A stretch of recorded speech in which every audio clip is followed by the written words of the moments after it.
Hello, all of you incredible creatures. I wanted to take some time today to just discuss the difference between doing mind and being mind. And maybe talk a little bit about neuroplasticity as well. The one thing that is just mind-blowing to me about existing in this meat suit that we call a body, right, is that we are organic creatures. We are made of organic material. And the one consistent thing about organic material is that it is constantly changing. It is always changing. How does that apply to being and doing mind, right? So as organic creatures, we are constantly changing.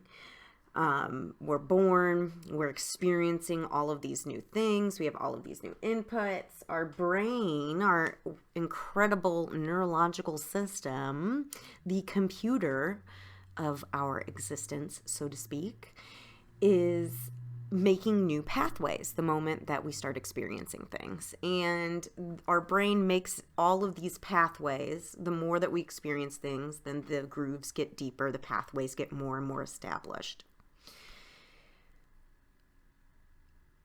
There is now so much technology and science out that allows us to really sink in and actually map and collect data on these neurological pathways. So we are able to have tangible, visual examples of how these electrical impulses are traveling in our brain, directly correlated to thought and existence, which to me is just kind of mind-blowing.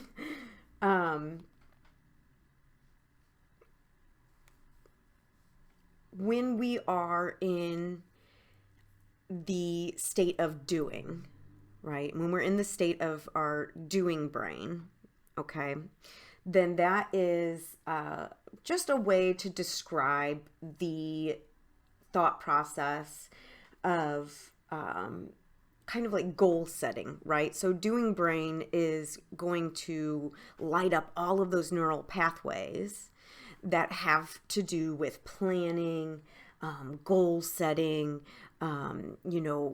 complex problem solving, those type of things. So when we are in our doing mind, okay, we are thinking, well, what if this happens? Or what am I going to do if this happens? You are really thinking aloud. This can kind of come up in both external views, right? Like, how am I going to make a plan to build this house? How am I going to make a plan to clean my apartment? Very external type of doing. Also internal types of doing. So I don't ever want to make that mistake again. Why am I so sad? I can't be this sad. Why didn't I speak up for myself?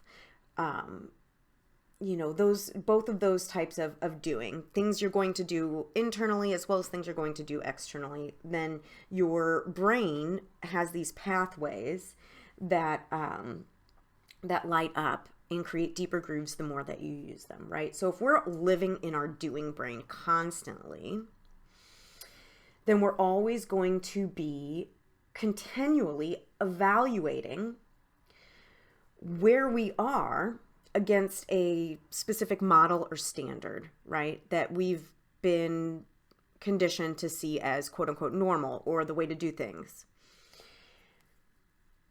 As queer people, sometimes the standards or models that we are comparing ourselves against aren't healthy or aren't really relevant to our existence. Feelings that we are maybe thinking, why do I feel that way? I can't make a mistake. I can't be this sad. Feelings, we start to evaluate them and comparing them onto where we think we should be. And then all of a sudden our feelings become something as good or bad. I'm here to tell you that sometimes doing mind is really, really important and we shouldn't get rid of it, right?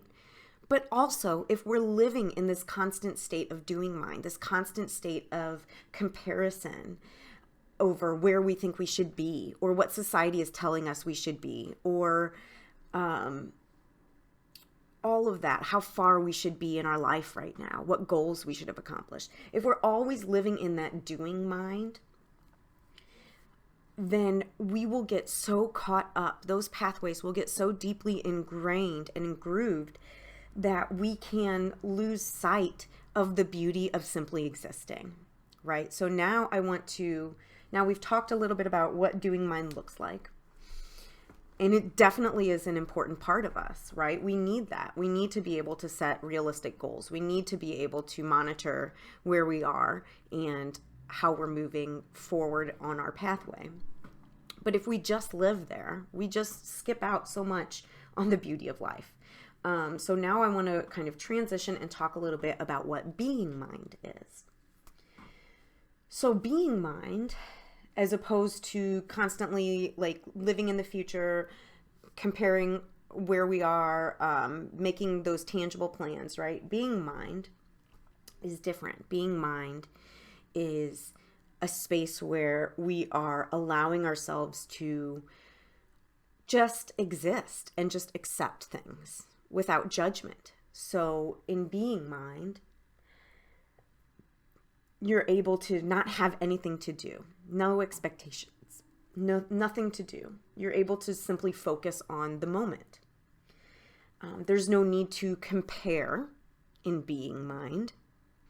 And in being mind, it's all about allowing things to exist, allowing yourself to exist, and not comparing where you think you should be.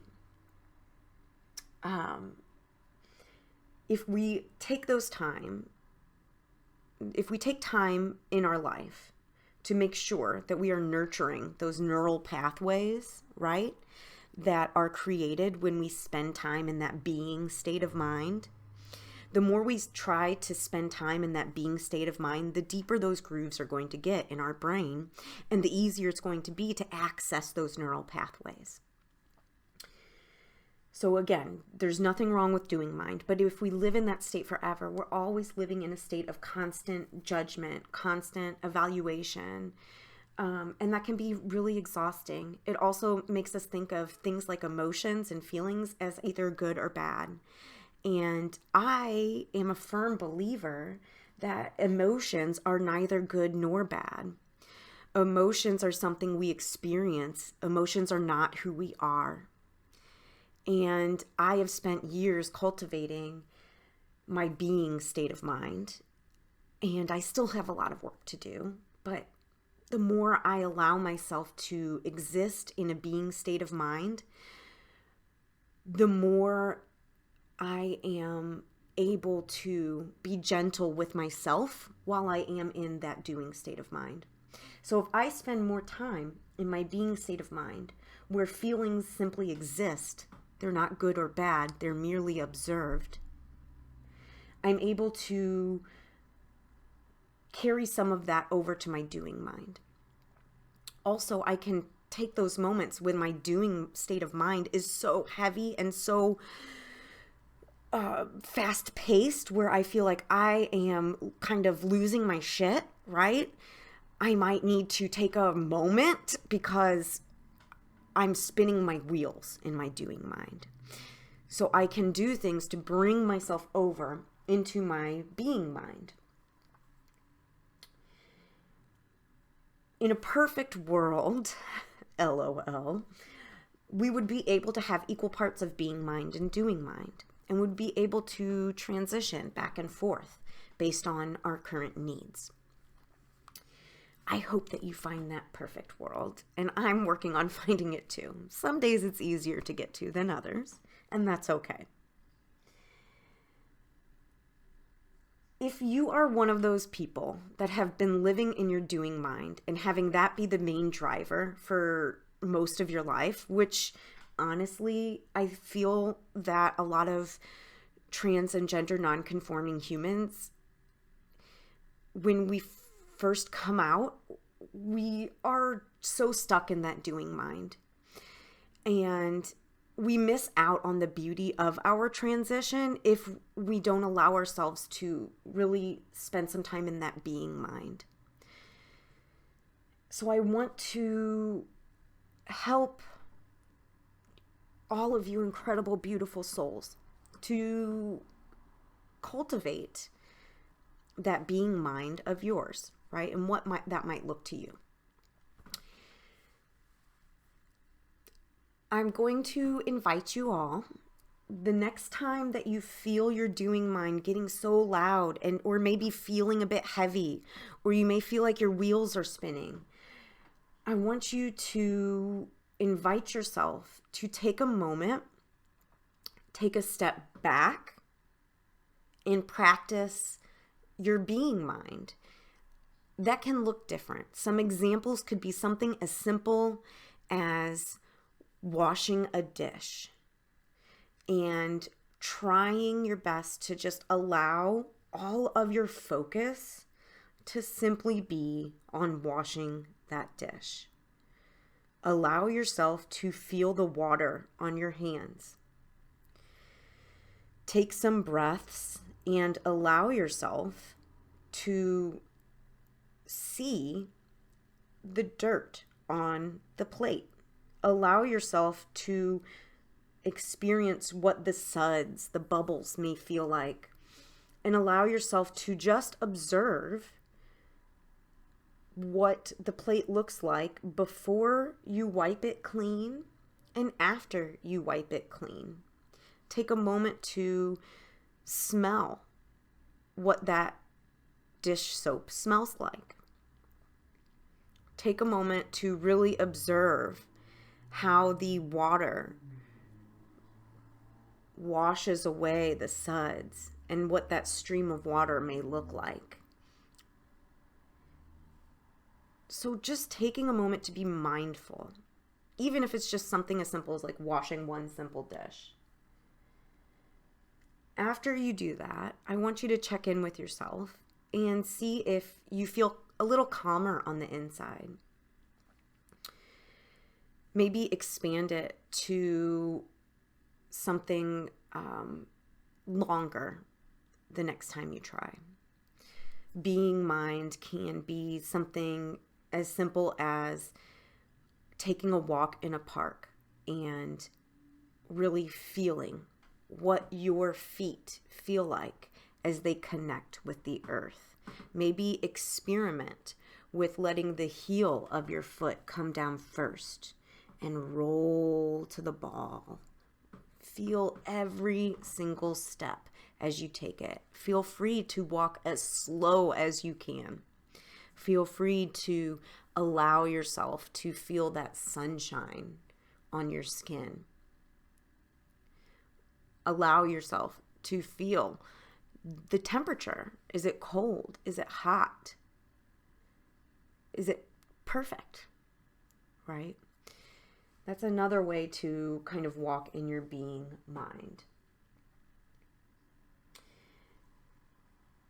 As you continue this practice, you may notice that you're able to slip in and out of doing mind and being mind a little easier. That's the goal, right? It can take years to rewire your neural pathways. And progress is never linear, okay? So be gentle with yourself if you're not able to just jump right into being mind at first, or if you're only able to experience 3 seconds of your being mind before your doing mind continues to pop up again. And when that doing mind does pop up again, maybe allow yourself to say, hey, thank you, brain. I really appreciate you trying to plan for me, but right now I just want to experience things. And maybe that helps. If it doesn't, then that's okay. you don't have to take everything I'm suggesting if it doesn't feel like a good fit for you. Everything is not for everyone. And I hope that something of this talk resonates with you and that you'll be able to carry it forward and build those deeper neural pathways into being mind so that you can allow yourself to simply exist and experience. Thank you so much for your time. Thank you so much for your presence. And thank you so much for existing on this plane along with me.